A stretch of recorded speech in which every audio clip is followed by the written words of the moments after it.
My name is Patricia Sullivan. I'm 69 years old, and my own daughter and her husband drugged my wine at a family dinner to steal my $8 million empire. What they didn't know was that they weren't just trying to rob a frail old woman. They were trying to outsmart the lioness who built the entire kingdom from scratch. It's a long story, but one I feel I have to tell. Before I begin, I'd love to know where you're all tuning in from. Let me know in the comments what country you're in and what time it is there. It brings me a little comfort to know we're all connected, no matter the distance.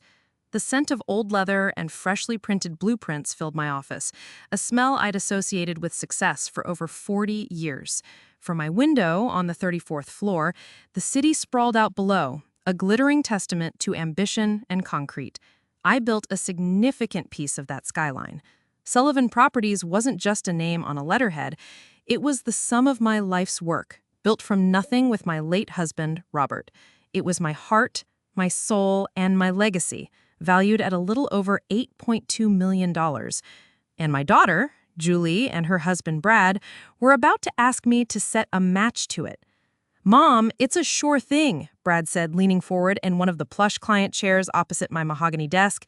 He had the kind of slick, unearned confidence that always set my teeth on edge. He slid a glossy brochure across the desk. "Phoenix Ventures, we're going to revolutionize the boutique hotel market."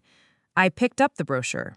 The design was flashy, the language full of buzzwords like synergy and disruption, but the numbers were a fantasy. They were projecting a 200% return in 18 months, a figure so ludicrous it was insulting. I'd spent a lifetime in real estate. I knew a unicorn from a donkey, and this was a donkey wearing a cheap party horn. "The initial investment is minimal, for you at least," Julie added, her voice syrupy sweet. "We just need $135,000 to secure the flagship property." I let the silence hang in the air for a moment, studying their expectant faces. My daughter, my only child, looked at me not with love, but with the hungry eyes of a vulture circling a fresh kill. It was the look I'd started seeing more and more often over the past few years. "No," I said, my voice calm and even. I pushed the brochure back across the desk. Brad's smile froze. "No? Just no? You didn't even look at the financials." "I don't need to," I replied, folding my hands on the desk. "Your projections are based on a market that doesn't exist. Your overhead calculations are a work of fiction, and you have no contingency for a downturn. This isn't an investment. It's a bonfire for my money." My tone was final. That's when Julie stood up, her chair scraping harshly across the hardwood floor. Her eyes, the same shade of blue as my own, were cold. "You know what, Mom? Fine. Keep your money. Hoard it all you want, but don't come crying to us when you're too old and frail to manage all these properties by yourself. You'll be all alone in that big house, and there won't be anyone there to help you." The threat was clear, and it was cruel. It wasn't just about the money. It was an attack on my age, my competence, my future. A cold knot formed in my stomach. This was my daughter, the little girl whose scraped knees I'd bandaged, whose bedtime stories I'd read. The pain of her words was sharper than a knife. "You should go," I said, my voice barely a whisper. They stormed out of my office, leaving the ridiculous brochure on my desk like a piece of trash. I stared at it for a long time, the garish logo of Phoenix Ventures blurring through the tears welling in my eyes. The worst part wasn't the argument. The worst part was the chilling realization that my daughter saw me not as her mother, but as an obstacle between her and my money. At that moment, I still didn't know how far they were willing to go to remove that obstacle, but I was about to find out. A few days of tense silence followed that ugly confrontation. It was a relief in a way. The quiet allowed the anger to cool, leaving behind a deep, aching sadness. I tried to push Julie's threat to the back of my mind, telling myself it was just frustration talking, the thoughtless cruelty of a disappointed child. I wanted to believe that. I needed to. The illusion shattered on a Thursday morning. I walked down my long gravel driveway to get the mail, just as I did every morning. But instead of my stately black iron mailbox, I found a mangled heap of metal, torn from its post and thrown into the azalea bushes. My heart hammered against my ribs. It was violent, deliberate. Then I saw the front of my house. Scrawled across my pristine white door in angry, dripping red spray paint was a single word: selfish. The air left my lungs in a whoosh. This wasn't random vandalism. This was a message. It was personal. It was Julie's word thrown back into my face. I felt a tremor of fear, but it was quickly eclipsed by a surge of cold fury. They had brought this fight to my home, the sanctuary Robert and I had built together. My first instinct wasn't to cry or call the police to file a report they'd likely ignore. My first instinct was to act. I was a builder, a problem solver. I didn't crumble under pressure. I fortified my position.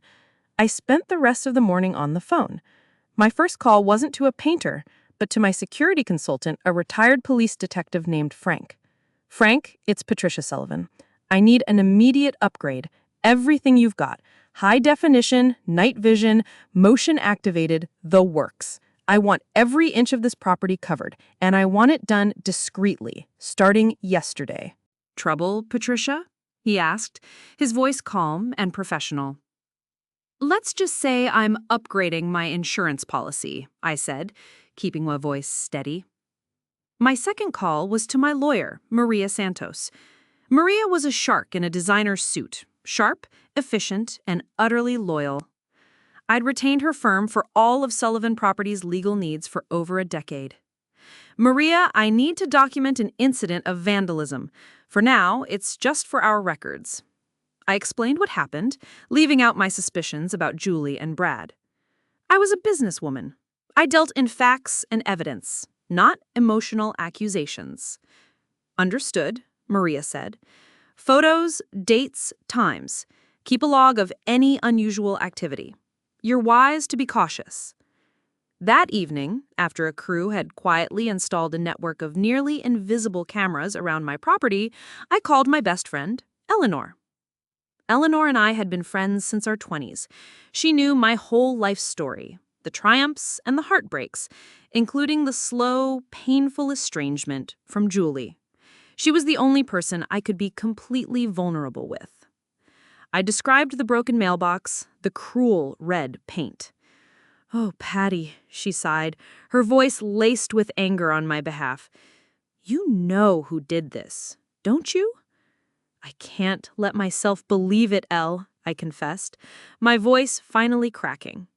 "To think my own daughter—" "Honey, you need to wake up and smell the entitlement," Eleanor said bluntly. Her own messy divorce years ago had left her with no illusions about how ugly family matters could get. Julie has always felt like she was owed something, and that husband of hers is a leech. They're angry you cut them off. This is a tantrum, a dangerous one. She was right, of course. Deep down, I knew it. But admitting it felt like a betrayal of every memory I held of the little girl I had raised. "Just be careful, Patty," Eleanor warned before we hung up. Her words echoed in my head long after the call ended. For the first time, I started to see the situation not as a family squabble, but as a strategic conflict. They had made a move. Now, I was prepared. I had fortified my home. I had my lawyer on notice. I would watch, and I would wait. I didn't have to wait long. The next move was theirs, and it was far more insidious than a can of spray paint. 2 weeks passed. The new mailbox was installed, the door was repainted, and an uneasy quiet settled over my life. The security cameras gave me a sense of control, but every time the phone rang, my stomach twisted into a knot. I knew another move was coming. I just didn't know what form it would take. It came in the form of an olive branch, or at least that's what it was disguised as. "Mom?" It was Julie's voice on the phone, sickly sweet and dripping with false sincerity. It was the voice she used when she wanted something. "Hi, Julie," I said, my tone neutral. "Listen, we feel just awful about how we left things," she began, the rehearsed apology flowing smoothly. "Brad was under a lot of pressure, and I was just so disappointed. We were both out of line. The things I said, I'm so sorry, Mom. Can you forgive me?" I remained silent, letting her words hang in the air. Forgiveness wasn't something you could demand on a Tuesday afternoon phone call. "We want to make it up to you," she continued, undeterred. "It's Brad's birthday this Saturday, and we've booked a table at the Riverside Grill. Just a small, intimate dinner. Please say you'll come. It would mean the world to us to just start over." The Riverside Grill. Expensive, exclusive, a place you went to be seen. It was a calculated choice. My mind raced. This was it. This was their next play. My gut screamed, "Trap," but my head told me I needed to know what the trap was. Declining would show them I was suspicious. Accepting would allow me to gather intelligence. "I'll have to check my calendar," I said coolly. "I'll let you know." "Oh, please try, Mom. Tyler has been asking about you constantly. He'd be so happy to see you." The mention of my grandson was a deliberate, tactical strike, and she knew it. Tyler was 20 years old, a good kid with a kind heart, caught in the middle of his parents' greed and my quiet disappointment. Before I could make a decision, the phone rang again an hour later. This time, it was Tyler. "Grandma," he said, his voice lower than usual, "Mom said she invited you to Dad's birthday dinner." "She did, sweetheart." There was a pause. I could hear him take a deep breath. "I really, really want you to be there, Grandma. It's important to me that you come." Something in his tone was off. It wasn't the usual happy-go-lucky plea of a grandson who missed his grandmother. There was a current of anxiety running beneath his words, a strange urgency. He wasn't just inviting me, he was pleading with me. "Grandma, please," he said, his voice dropping to almost a whisper. I feel like things are not okay. I need you to be there." And that's when my decision solidified. My grandson was scared. He was sending me a signal, whether he realized it or not. He was my inside source. I wasn't walking into a trap anymore. I was walking into an enemy camp with an ally on the inside. "Of course I'll be there, Tyler," I said, my voice full of warmth I didn't feel. "I wouldn't miss your father's birthday for the world." The night of the dinner, I prepared myself like a general going into a negotiation. I chose a simple but elegant navy blue dress, something that projected confidence without being flashy. I wore minimal jewelry. My mind was sharp and clear. As I drove to the restaurant, I reviewed my strategy. Eat little, drink nothing but bottled water that I opened myself, observe everything, and listen. I arrived to find the small, intimate dinner was a table for 10. Besides me, Julie, Brad, and Tyler, there were 6 other people I'd never met. "Mom, so glad you could make it," Brad boomed, standing to give me an awkward, one-armed hug. "Let me introduce you. This is Frank Miller. He's in commercial acquisitions, and this is David Chen, a private equity guy." He went down the line introducing a collection of financial and legal professionals. My internal alarm bells started ringing furiously. This wasn't a birthday party. It was a business meeting, and I had a dreadful feeling that I wasn't the guest of honor.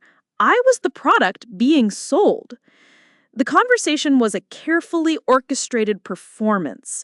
Frank Miller would ask me a seemingly innocent question about zoning laws. David Chen would make a comment about the volatility of the real estate market for sole proprietors. They were subtly and skillfully trying to paint a picture of a business too complex for one older woman to handle. They were trying to make me feel overwhelmed, incompetent. "You have to let us help you, Mom," Julie said, placing a hand on my arm. "It's too much for you." Brad signaled the waiter. "Let's get some wine. The best bottle you have. We're celebrating a new chapter for the family." A waiter arrived with a bottle of expensive Cabernet and began to pour. I placed my hand over my glass. "Just sparkling water for me tonight, thank you," I said with a firm smile. Brad's face flickered with annoyance, but he recovered quickly. "Oh, come on, Patricia. Just one glass to toast." "My doctor has advised me to cut back," I lied smoothly. "Doctor's orders." For the next hour, I watched as they drank glass after glass of the deep red wine, their laughter growing louder, their talk more brazen. I felt like a spy, gathering data, analyzing threats. But even with all my preparation, I underestimated their depravity. They had a backup plan. I noticed that my water glass, which I had been careful to keep filled from my own bottle, was running low. A different waiter, one I hadn't seen before, rushed over to refill it from a pitcher. In the flow of conversation, I barely registered it. A small, fatal oversight. About 20 minutes later, a pleasant warmth started spreading through my limbs. The sharp edges of my focus began to soften. The loud conversation started to feel like a distant hum. I felt relaxed, unusually calm. Too calm. I knew, with a sickening certainty that plunged through the gathering fog in my mind, that they had found a way. The feeling was insidious. It wasn't like being drunk. It was like being slowly wrapped in a thick, warm blanket that was suffocating me. My thoughts, usually so sharp and linear, became sluggish, drifting like leaves in a slow-moving stream. I tried to focus on the conversation, but the words seemed to blur together. I could see Julie and Brad watching me, their smiles tight with anticipation. They thought they had me. Through the haze, I saw Tyler looking at me. His young face was pale, his eyes wide with terror he was trying desperately to hide. He kept glancing from me to his parents, his jaw clenched. He knew. He knew exactly what was happening. I needed to get out, now. My mind screamed the command, but my body was slow to respond. I felt heavy, disconnected. I had to create a diversion, something to break their script. With a surge of adrenaline that cut through the drug's fog for a precious second, I gathered all my strength and knocked my entire glass of water, the one the waiter had refilled, directly onto my lap. The cold shock of the water was bracing. "Oh, my goodness!" I exclaimed, my voice sounding slurry and strange to my own ears. "I am so sorry." I made a show of dabbing at my dress with a napkin. Julie and Brad exchanged a look of pure frustration. This was not part of their plan. I think I need to go to the ladies' room to sort this out," I said, pushing my chair back. My movements were clumsy, uncoordinated. I swayed as I stood up. "I'll help you, Mom," Julie said, jumping to her feet, her hand reaching for my arm like a talon. No, I said, waving her away. "I'm fine. Tyler, sweetheart, could you just walk with me to the door? My balance feels a little off tonight." I chose him deliberately. I needed to get him alone, away from his parents. Brad started to protest, but several people at the table were looking, and forcing the issue would create a scene. Reluctantly, he nodded. Tyler practically leaped out of his chair. He put a steadying arm around my waist, his touch firm and supportive. "Of course, Grandma." The walk across the restaurant felt like a mile. Each step was a monumental effort. The fog in my brain was getting thicker. Tyler's presence was the only thing keeping me upright. As soon as we were out of the dining room and in the relative privacy of the grand lobby, I leaned heavily on him. "The hallway," I managed to whisper, my tongue feeling thick and foreign in my mouth. "To the ladies' room." He guided me into the quiet, carpeted corridor. The moment we were out of sight, I gripped his arm, my nails digging into his suit jacket. "Tyler," I said, forcing myself to look him straight in the eye, to cut through the haze. "What is going on? What did they do? Tell me the truth, now." His face crumpled. The fear he'd been holding back flooded his eyes, and tears began to stream down his cheeks. "Grandma, I'm so sorry," he choked out, his voice cracking. "I heard them talking, Mom and Dad. They put something in your drink." Even though I knew it, hearing him say it out loud felt like a physical blow. "What was it?" I demanded, my voice raspy. "Something for animals," he whispered, horrified. a sedative from a vet one of Dad's friends knows. They said it would make you agreeable. Agreeable for what? The words were a struggle. Tyler's eyes darted nervously back toward the lobby. There are lawyers upstairs, Grandma, in a private room. Dad's friend, Mr. Markham. They have papers, documents. They want you to sign everything over to them. The company, the properties, everything. They were going to say you agreed to it, that you wanted to retire. The sheer, cold-blooded audacity of it was staggering. It wasn't just a theft. It was the complete erasure of my life, my legacy. They were going to steal my entire world while I smiled and nodded in a drugged stupor. A fire ignited in my gut, a rage so pure and hot it burned away some of the fog. This was no longer just about me. This was about Robert. This was about every brick I had laid, every deal I had closed. "We're leaving," I said, my voice gaining a sliver of its old strength. "Not the front door. Is there another way out?" "The service exit, through the kitchen. I know where it is." "Good boy," I breathed. Leaning on my grandson, who was both my captor's son and my only savior, I stumbled through the swinging doors of the kitchen. The clatter and heat were disorienting, but Tyler guided me through the maze of stainless steel and stressed-out chefs. We slipped out a heavy metal door into the cool night air of the back alley. The air, tasting of freedom and garbage, had never smelled so sweet. Tyler led me to his car in the parking lot. As I collapsed into the passenger seat, the last thing I saw before the world started to fade completely was my grandson's terrified face in the rearview mirror as he peeled out of the parking lot, leaving the scene of his parents' perfect crime in ruins. The car ride was a blur. The streetlights smeared across the window like wet paint. My body was a leaden weight in the passenger seat, but my mind was a raging battlefield. The drug was pulling me down into a thick, dreamless sleep, but my fury was fighting back, clawing to stay conscious. "Where are we going, Grandma?" Tyler asked, his voice shaking. He kept glancing over at me, his knuckles white on the steering wheel. "Hospital," I managed to say. "The hospital? Shouldn't we just go home? Or to the police?" "No. Evidence first," I slurred. "They'll say I'm confused. Old woman. They'll say I'm senile. I need proof. In my blood." Even in my compromised state, the strategist in me was taking over.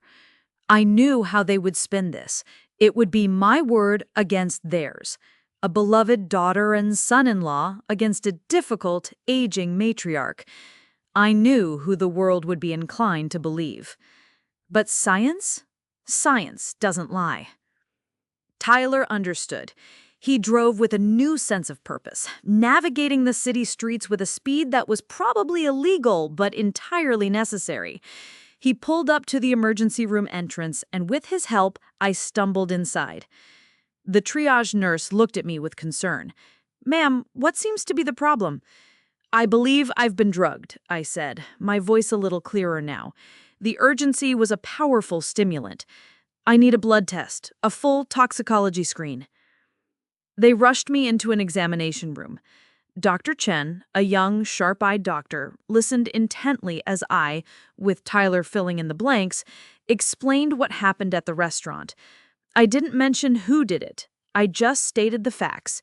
I was at a dinner, I felt disoriented after my water was refilled, and I believe I was given a sedative against my will. "We'll run the tests immediately," Dr. Chen said, his expression grim. "You did the right thing by coming here." As they drew my blood, a sense of cold calm settled over me. This vial of my own blood was now the first weapon in my arsenal. Tyler sat in the corner of the sterile room, looking small and broken.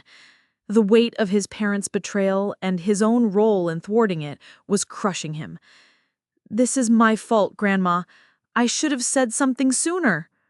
I reached out a hand, my fingers still feeling clumsy. "Tyler, look at me. You saved me. You did the bravest thing you could possibly do. This is not your fault. This is theirs. Do you understand? He nodded, wiping his eyes. The hours crawled by. The drug's effects began to wane, replaced by a splitting headache and a profound exhaustion. But I refused to sleep.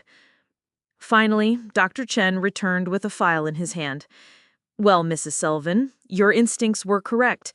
Your blood tested positive for a significant amount of asparpromine. What is that? I asked, though I already knew the answer. It's a powerful tranquilizer, a veterinary sedative primarily used on dogs and horses. It's absolutely not meant for human consumption. In a high enough dose, it could have caused severe respiratory depression or a cardiac event. You are very lucky. I took a deep breath. Can I get a copy of that report? I've already had one printed for you, he said, handing me a sealed envelope. Weapon number 2. I knew my next call. It was almost 2 a.m., but I didn't care. I dialed the number from memory. Maria Santos speaking? My lawyer answered on the second ring, her voice as crisp and alert as if it were midday. Maria, it's Patricia. I'm at City General Hospital. I need you. I gave her the short, unvarnished version of the night's events. There was a sharp intake of breath on the other end of the line, followed by a steely silence.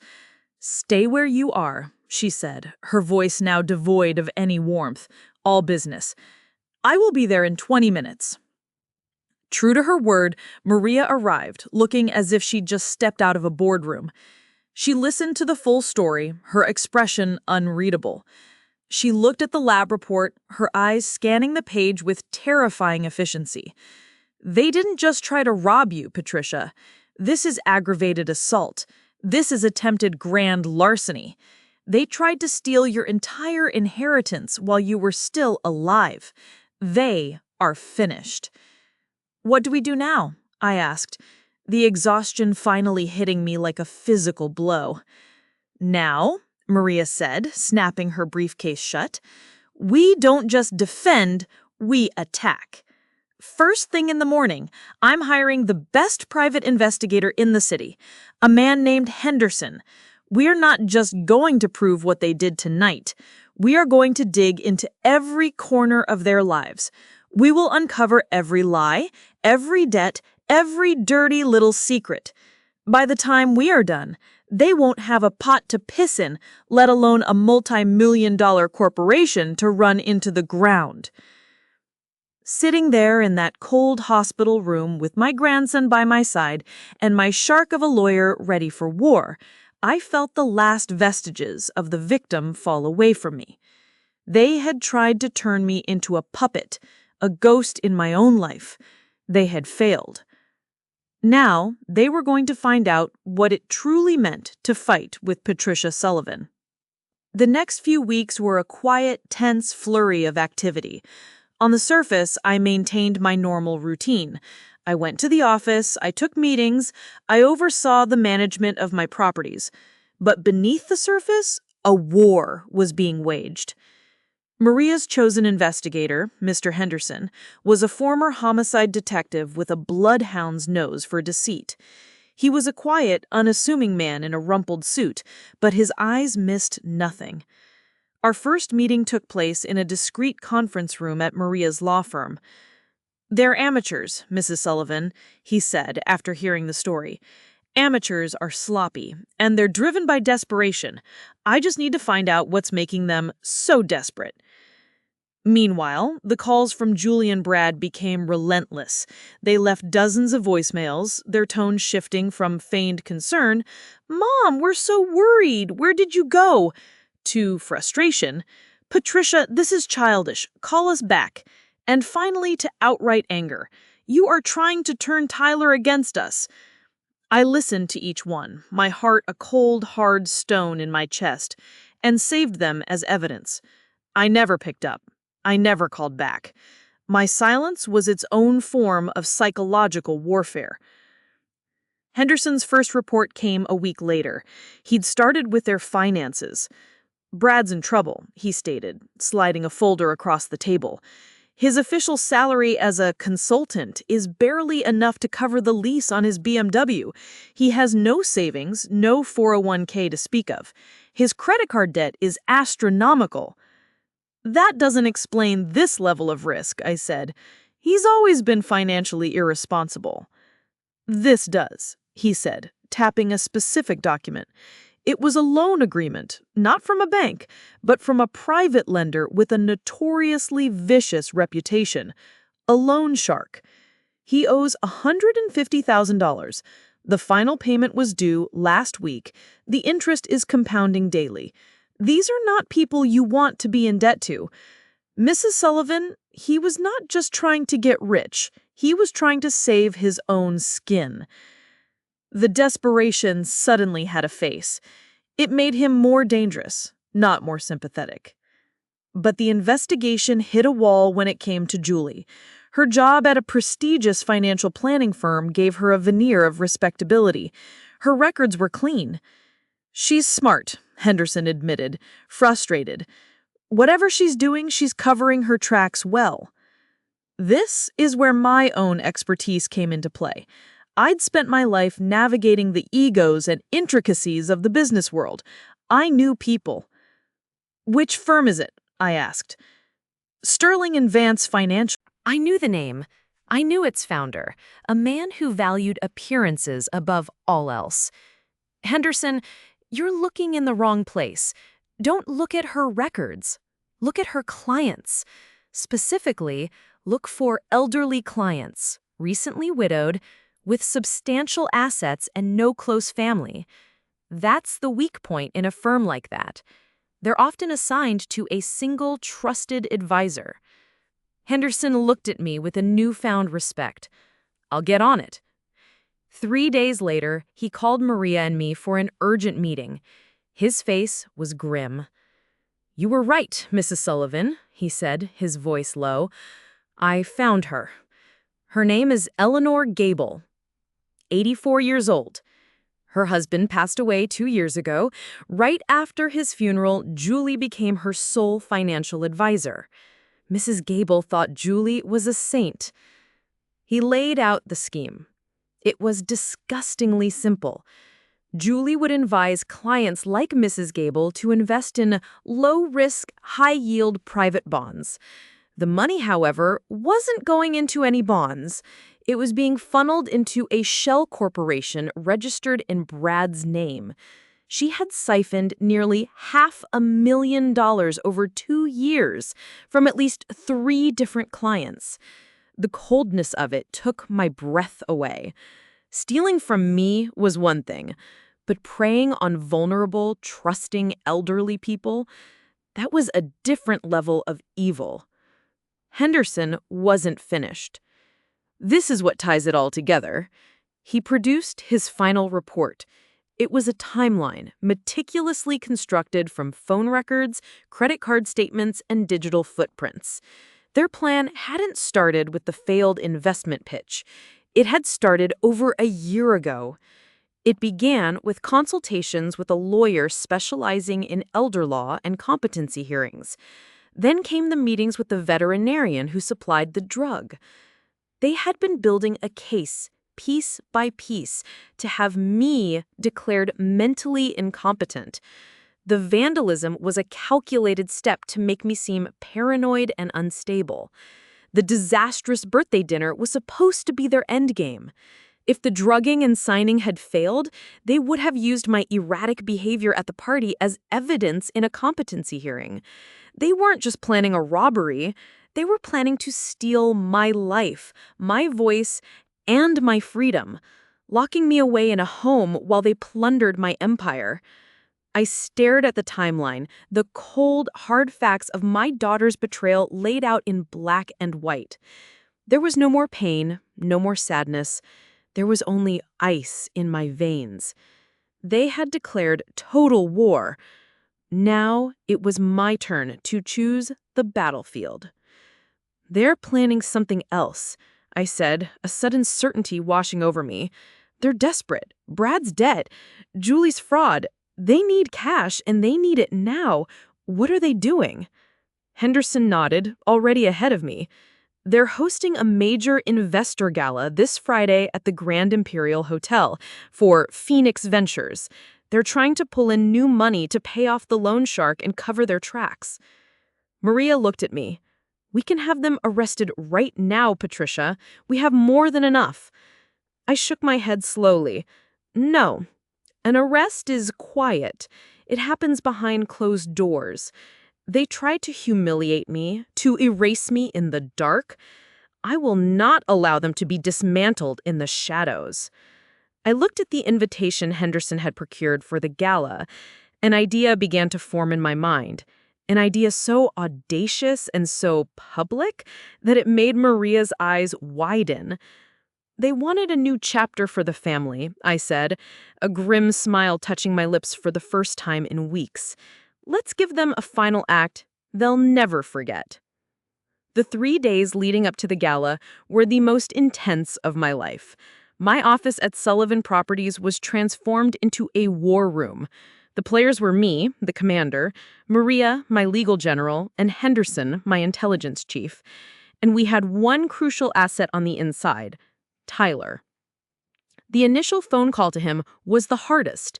He had been staying with a friend from college, terrified of his parents and consumed by guilt. "Tyler, it's Grandma," I said, my voice gentle but firm. "I need your help. I have a plan, but it will only work if you are willing to be very brave."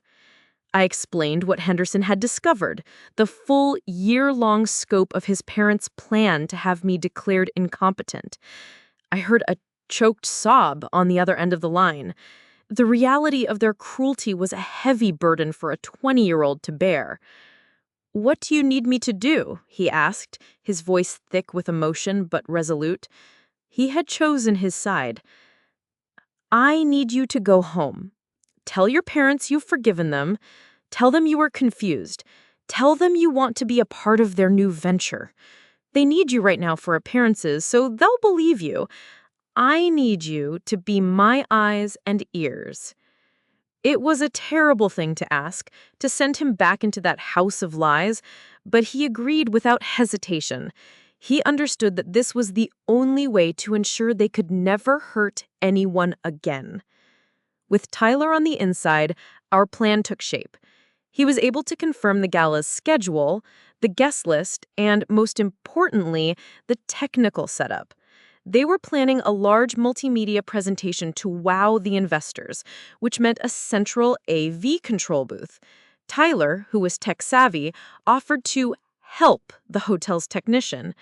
It was the opening we needed. The day before the gala, Tyler snuck a small encrypted USB drive into the AV booth and plugged it into the main computer. On that drive was the payload my team had assembled. It was a masterfully edited presentation created by a forensic video expert Maria had hired.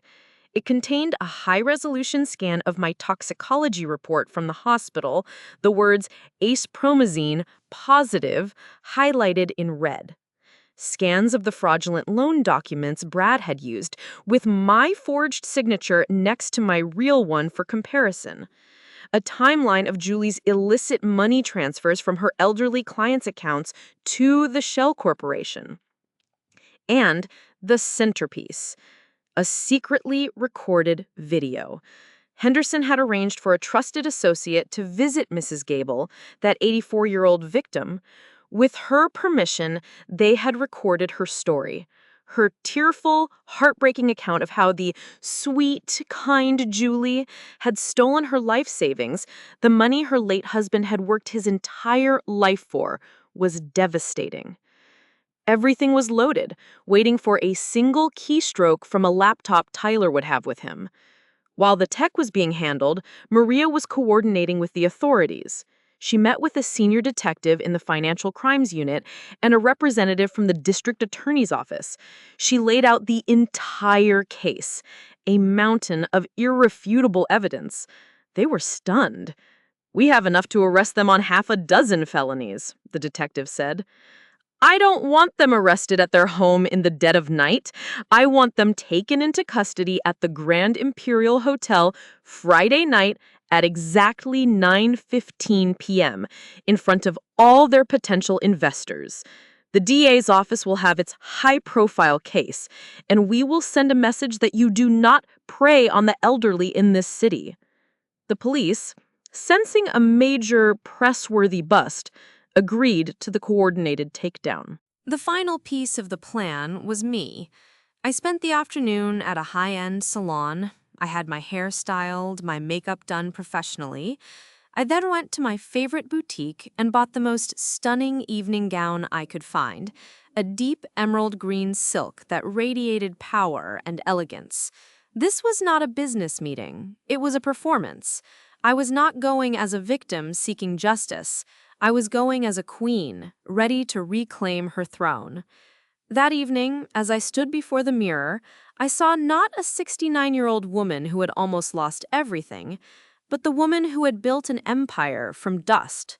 Robert's confident smile seemed to look back at me from a photo on my dresser. "Give 'em hell, Patty," I could almost hear him whisper. I took one last deep breath. The stage was set, the actors were in place. It was time for the curtain to rise on the final act. The ballroom at the Grand Imperial Hotel was a symphony of clinking champagne glasses, hushed, wealthy chatter, and the soft strains of a string quartet. Crystal chandeliers dripped light onto a sea of expensive suits and glittering evening gowns. At the front of the room, a large screen displayed the sleek, meaningless logo of Phoenix Ventures. The air was thick with the scent of money and ambition. Julie and Brad stood near the stage, masters of their fraudulent universe. Julie was radiant in a silver dress, her smile dazzling as she charmed a potential investor. Brad, looking smug and successful in a tailored tuxedo, laughed loudly at some sycophant's joke. They were playing the roles of their lives, and the audience was captivated. I saw Tyler near the back by the AV booth. He was dressed in a suit, looking pale but determined. He met my eyes from across the room and gave a single, almost imperceptible nod. The system was ready. I had arrived via a side entrance and waited in the wings until the perfect moment. Maria stood beside me, a silent, powerful presence. "Showtime," she whispered. Brad tapped a glass for attention. "Friends, investors, visionaries," he began, his voice booming with false confidence. "Thank you for coming. Tonight, we are not just launching a company, we are launching a new legacy." He and Julie then launched into their presentation, a slickly produced video filled with architectural renderings of hotels that would never be built and financial projections that were pure fantasy. As they spoke, I felt a profound sense of pity mixed with my disgust. They had all the tools for success: intelligence, charm, opportunity, and they had used it all to build a house of cards. They finished to a round of enthusiastic applause. "And now," Julie said, her voice filled with emotion, "we want to dedicate this new venture to the person who inspired it all, the original visionary of our family, my mother, Patricia Sullivan."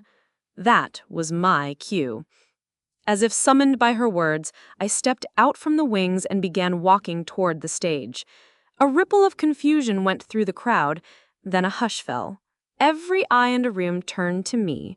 Julie and Brad froze, their practiced smiles melting from their faces, replaced by masks of pure shock and horror. They looked like statues trapped in the spotlight. I walked with a calm, deliberate pace, my emerald dress flowing behind me. I didn't rush. I let the silence stretch, letting the tension build until it was a palpable thing in the air. When I reached the stage, I didn't need the stairs. I simply turned to Brad, who was standing nearest the edge, and held out my hand.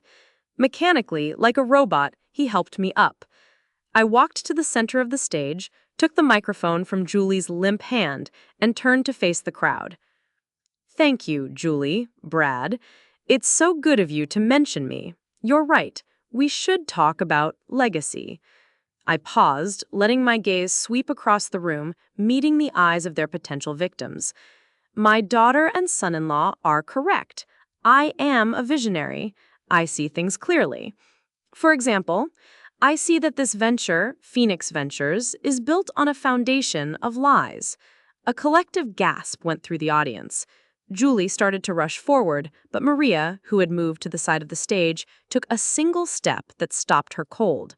They talk about trust and investment, so let's look at how they've handled the trust of others. On my signal, a slight tap of my finger against the microphone, Tyler hit the key. The Phoenix Ventures logo on the giant screen behind me vanished, replaced by a high-resolution scan of my hospital toxicology report. The words ACE promazine, positive, glowed in crimson. They handled my trust by drugging me with a veterinary tranquilizer at a birthday dinner 2 weeks ago, hoping to make me sign away my entire company. The crowd erupted in murmurs of shock and disbelief. Brad's face was as white as a sheet. They talk about financial acumen, I went on, my voice like ice. The screen changed now, showing the loan documents with my forged signature next to my real one.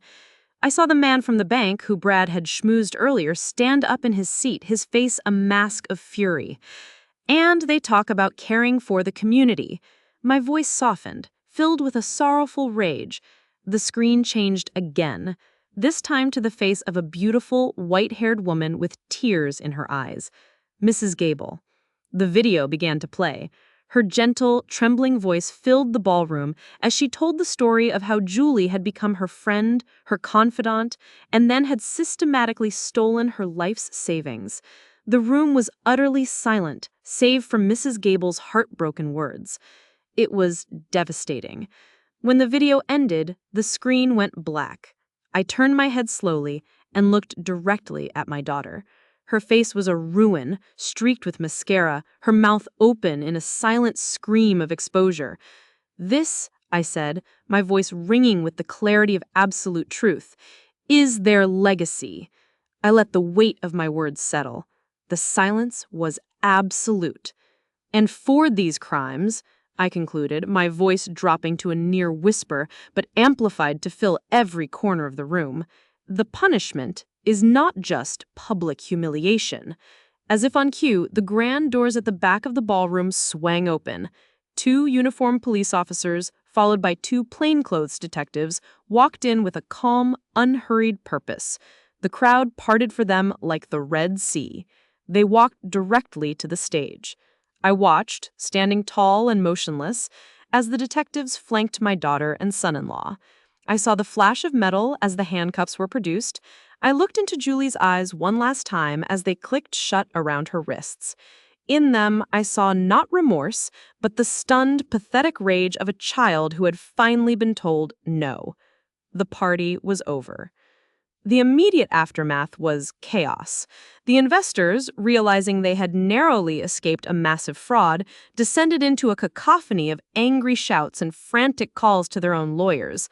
Flashbulbs from press photographers, who had clearly been tipped off by Maria's office, erupted at the back of the ballroom, capturing the humiliating spectacle of Julie and Brad being led away in handcuffs. I didn't stay to watch. My part in the drama was over.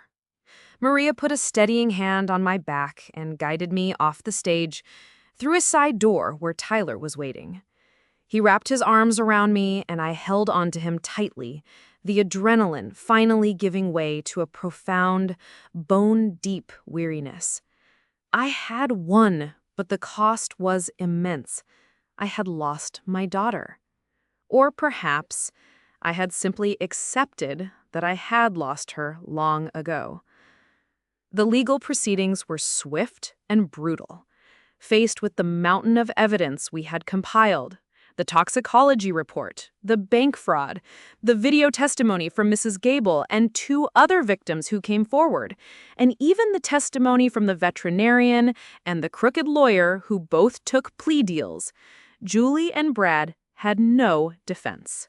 Their high-priced lawyer attempted to paint me as a vindictive, controlling mother trying to ruin her daughter's life over a business dispute. It was a pathetic attempt.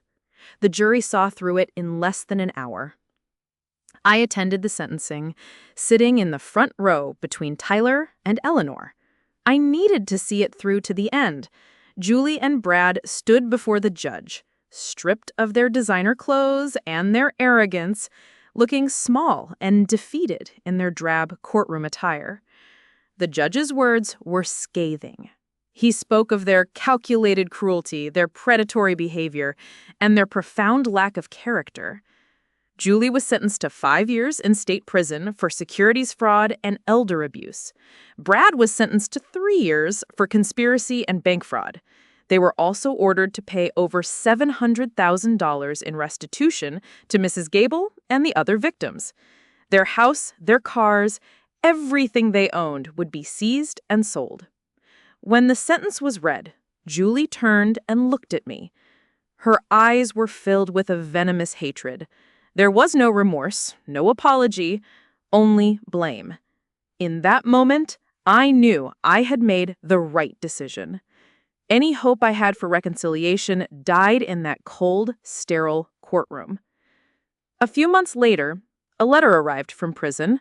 It was from Julie. My hands trembled as I held the envelope. A part of me, the mother part that never truly dies, wanted to open it, to search for a single word of regret. But I knew what I would find. Excuses, blame, accusations, a demand for help. I thought about Mrs. Gable, who was slowly rebuilding her life. I thought about Tyler, who was now in therapy to deal with the trauma of his parents' actions. And I thought about myself and the peace I was just beginning to find. With a steady hand, I walked over to the office shredder and fed the unopened envelope into it. I watched as it turned my daughter's last attempt at manipulation into meaningless strips of paper. I was closing a door not just on her, but on the pain she had caused. I was taking back custody of my own life. The legal battles were over, the public drama had faded.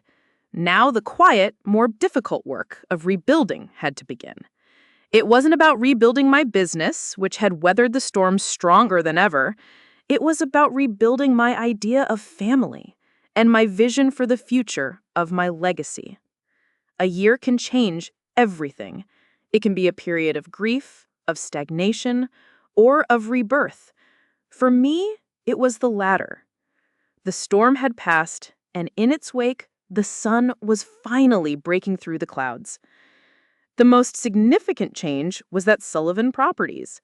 Tyler, after taking a semester off to process everything, had made a decision.